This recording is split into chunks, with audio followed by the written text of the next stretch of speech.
یار صفائی کرنے والا صفائی ٹائم پہ کرتا ہے نا، تم چراغ تو صحیح جلاتے ہو نا، مجھے بتاؤ آنے والوں یہ تو بتاؤ شہر مدینہ کیسا ہے، اور سر ان کے قدموں میں رکھ کر جھک کر جینا کیسا ہے، دل آنکھیں اور روح تمہاری لگتی ہے سیراب مجھے، در پہ ان کے بیٹھ کر آب زمزم پینا کیسا ہے۔ کہنے لگے عمر اس کونے کا کیا حال، اور پھر کہنے لگے وہ فلاں فلاں باغ میں حضور اثر کے بعد جایا کرتے تھے، اس کے پھلوں پھولوں کا کیا حال ہے۔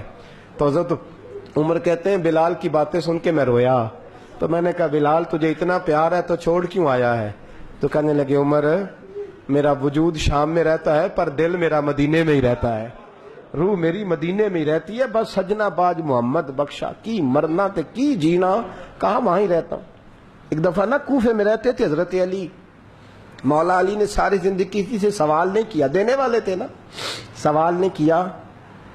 ایک بڑی خوبصورت قندیل ایک شخص لایا، خوبصورت لالٹین بنی ہوتی تھی وہ، اور اس میں تیل مٹی کا نہیں ڈالتے تھے، خوشبو والی کوئی چیز ڈالتے تھے تو وہ جلتی تھی۔ وہ لایا کوفے کی جامع مسجد میں، حضرت علی کوفے آ گئے، کہا حضور یہ جلا لیں۔ جب وہ لایا نا قندیل تو حضرت علی نے زندگی، امام حسن کہتے ہیں میں نے عجیب زندگی بھر سوال نہیں کیا، اس سے کہنے لگے میں نے کبھی کسی سے کچھ مانگا نہیں، اس طرح کی ایک اور مل جائے گی؟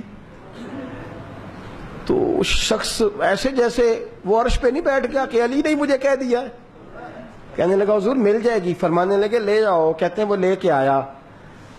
تو جب وہ لایا تو پہلے والی قندیل کو اتنا نہیں، اس قندیل کو سینے سے لگایا، اپنا امامے کا پلو لے کے حضرت علی نے پوچھا، پھر آنکھوں میں آنسو آئے۔ امام حسن کہنے لگے ابا جی میں سمجھ نہیں پا رہا، یہ آپ نے تو زندگی بھر بھوک کاٹی ہے، سوال نہیں کیا، تو یہ کیا ہے؟ کہنے لگے مجھے بڑی پسند آئی تھی، دل کرتا ہے ایک لے لوں اور میں حضور کی مسجد میں بھی بھیج دوں، میں مدینے میں بھی بھیج دوں، میرا دل کرتا ہے یہ مسجد نبی میں لگ جائے گی تو اس کی شان بڑھ جائے گی۔ تو فرماتے ہیں امام حسن کہ میں رو پڑا، میں نے کہا حضور مجھے سمجھ آ گئی ہے، رہتے آپ کوفے میں ہے پر دل آپ کا مدینے میں ہی بستا ہے، وجود یہاں ہے پر روح آپ کی، رب جانے سونے یا محبوبہ تیرے شہر دیاں کی لذتاں نے، ایک رون جنہاں نے ویکھیا نہیں تے ایک رون دوبارہ جامل نہیں۔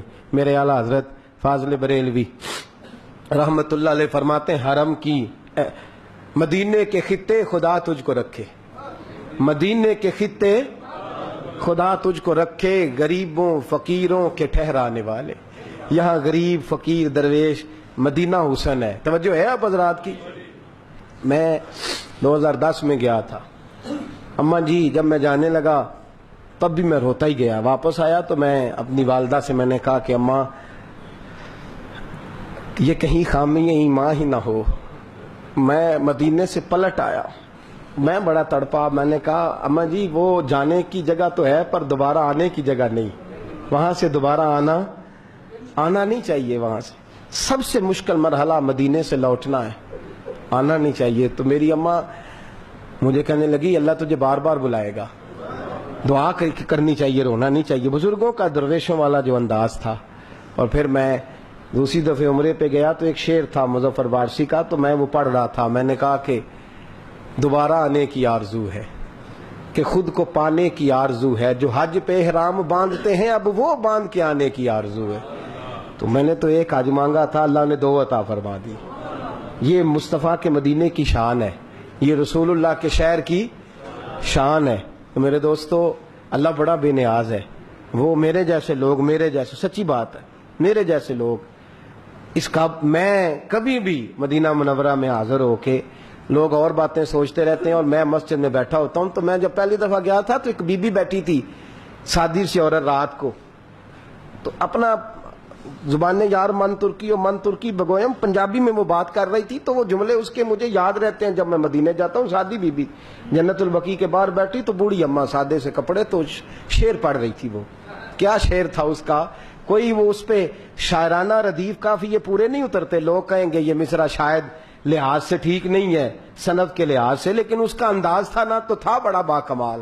اور وہاں بیٹھی پتہ کیا کہہ رہی ہے، ویکھو نہیں ویکھو کہ ڈے کرم کمائے سوں، لوگ کہیں گے ردیف قافیے کے لحاظ سے شاید ٹھیک نہیں، لیکن اس کی فکر کتنی ٹھیک ہے، سوچ کتنی ٹھیک ہے. کہتی ویکھو نہیں ویکھو کڈے کرم کمائے سوں، میرے جے گندے مندے در تے بلائے سوں.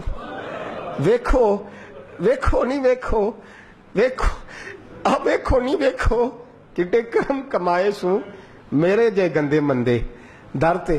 تو وہ جملہ ایسے حرم شریف میں ایسے فٹ آتا ہے میرے جیسے لوگوں پر. کہتی ویکھو نہیں ویکھو میرے جے گندے مندے بھی در تے ملائے سوں، حرم کی زمین اور قدم رکھ کے چلنا. ارے سر کا موقع ہے ہو جانے والے.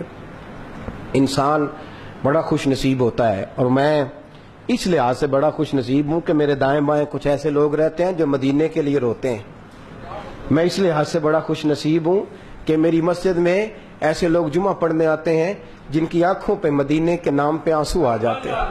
میں بڑا خوش نصیب ہوں، اور میں جانتا ہوں آپ حضرات کو میں دیکھتا رہتا ہوں، ایسے ڈھیروں لوگ ہیں جو حضور سید عالم صلی اللہ علیہ وسلم کے مدینے ذکر تھا آخری مہینے کا تو تذکرہ چھڑ گیا مدینے کا. آجیو مصطفیٰ سے کہہ دینا غم کے مارے سلام کہہ. میں اس لحاظ سے خوش نصیب ہوں. اس دفعہ بھی نوجوانوں نے تیاری کی، نوجوانوں نے، اور دیکھتے ہی دیکھتے 26-27 لوگ. اور خوش نصیبی کی عادت ہے کہ جوانوں کا قافلہ جنہیں اتنی جلدی شوق پیدا نہیں ہوتا اور تڑپ کر کے تیار ہوئے، رو کر کے تیار ہوئے. میں نے کہا میں خوش نصیب ہوں. ابھی جانا ہے ہم نے انشاءاللہ، پیر والے دن ہم قافلے کے ساتھ حاضری دیں گے مدینہ شریف. پیر کو انشاءاللہ تعالی ابھی جانا ہے.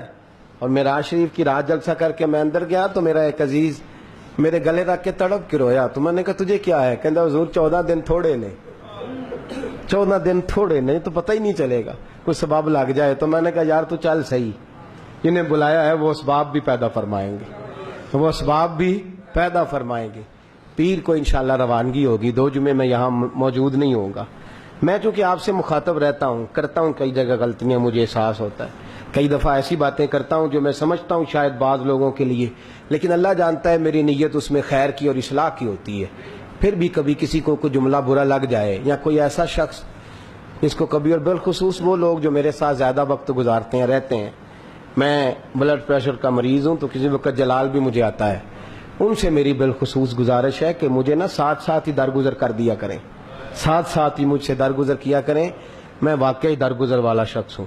آپ سب حضرات سے بھی اپیل ہے کہ مجھے سچ مچ درگزر کر کے بھیجیے گا، تاکہ میں جب وہاں جاؤں تو اپنی معافی سمیٹ کر کے واپس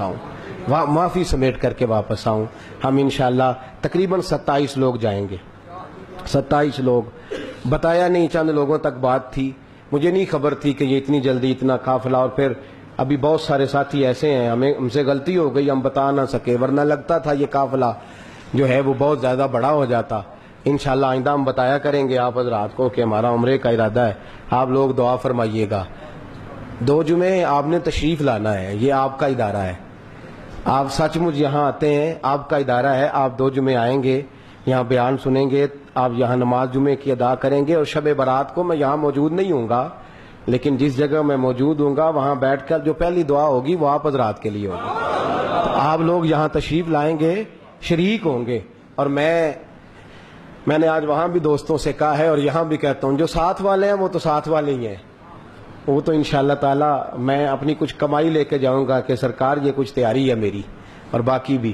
اور جہاں تک آپ حضرات کا تعلق ہے، میں ویسے بھی اپنے بچوں کے لیے اور اپنے گھر والوں کے لیے دعا بعد میں کروں گا. اور پہلے میں عرض کروں گا، چونکہ ہم نے پہلے مدینہ شریف جانا ہے، اس لیے کہ ان کے طفیل آج بھی خدا نے کرا دیے. پھر وہاں سے ہم مکہ مکرمہ جائیں گے. تو میں جب سرکار کی بارگاہ میں جاؤں گا تو یہ آپ کے آنسو مجھے یاد رہیں گے. اور میں پہلی بات یہی عرض کروں گا کہ حضور، لوگ دنیا کے لیے روتے ہیں، مال کے لیے روتے ہیں، جائیداد کے لیے روتے ہیں. میں جامعہ رحمانیہ میں کچھ ایسے بھی چھوڑ کے آیا ہوں جو آپ کے لیے رو رہے تھے. اور یا رسول اللہ، وہ قیمتی آنسو تھے، سفید داڑھیوں سے لے کر نوجوانوں تک وہ قیمتی آنسو تھے. اور یہ ایک بار نہیں روتے، یہ جب تیرے مدینے کی بات ہوتی ہے نا. وہ خواجہ غلام فرید صاحب نے کہا تھا، میں تتڑی نت جان بلب تے تو خوش وسن ہے وچ دیس عرب. میں آپ کے لیے، پہلے آپ کے لیے، اس لیے کہ میں جانتا ہوں یہاں بڑی دشواری سے لوگ آتے ہیں. اور بڑی تکلیف کے ساتھ یہاں سخت گرمی میں دھوپ میں جمعہ پڑھ کے جاتے ہیں. یہ آپ کا ذوق کسی جگہ بھی ہمیں بھولتا نہیں. حرم مدینہ میں بھی پہلی دعا آپ کے لیے ہے اور حرم کعبہ میں بھی پہلی دعا آپ کے لیے ہے. بس یہ دعا فرمائیے گا کہ ویکھو نہیں ویکھو کہ کرم کمائے سو میرے جے مندے چنگے در تے بلائے سو. خدا آپ کو قیامت کی صبح تک آباد فرمائے. آخر دعویٰ الحمدللہ رب العالمین.